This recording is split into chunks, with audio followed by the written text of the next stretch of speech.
सत्संग जी प्यार से कहना धन निरंकार जी। आइए सत्संग जी लक्ष्मी रिकॉर्डिंग बाबूलाल के रेख देख में गीत जा रही है और हमारे म्यूजिक प्लेयर प्रकाश भैया गाजीपुरी के रेख देख में और दास राधे श्याम रसिया गाजीपुरी आपके बीच में गीत जा रही है। आशा है प्रमाण करेंगे।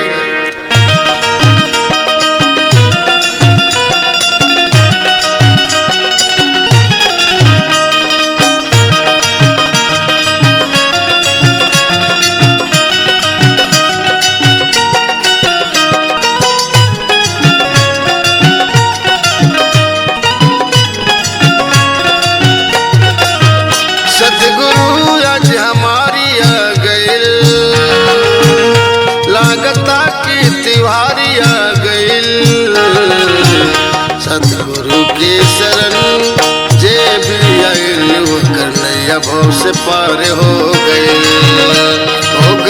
वो कन्हैया भव से पार हो गइल। सतगुरु आज हमारी आ गइल, लागता की तिवारी आ गइल। सतगुरु के चरण जे भी आइल वो कन्हैया भव से पार हो गइल, वो कन्हैया भव से पार हो गइल।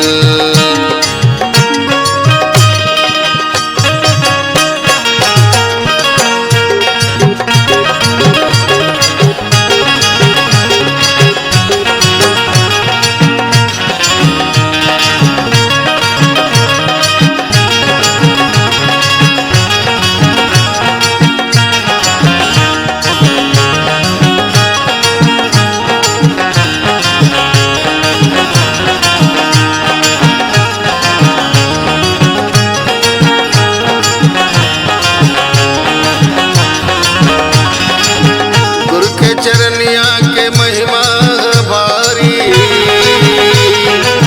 ग्राह के मारी दिहल गज के उबारी।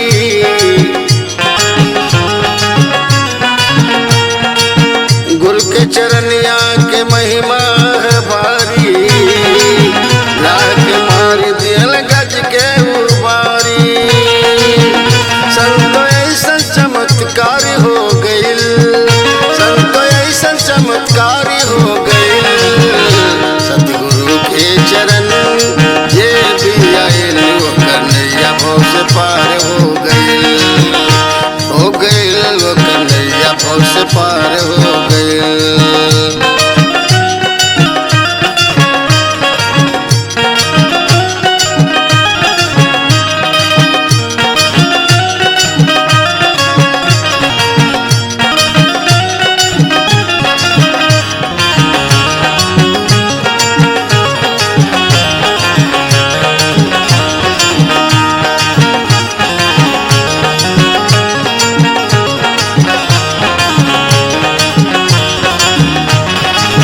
तुलसी कबीर तरल तरल मेरा भाई, सदन कसाई तरल तरल जटाई।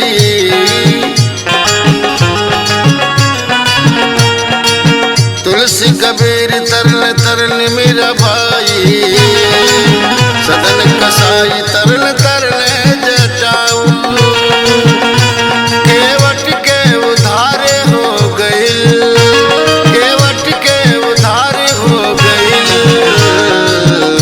सतगुरु के शरण जे भी आइल वो कन्हैया भव से पार हो गइल, वो कन्हैया भव से पार हो गइल।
धन निरंकार जी।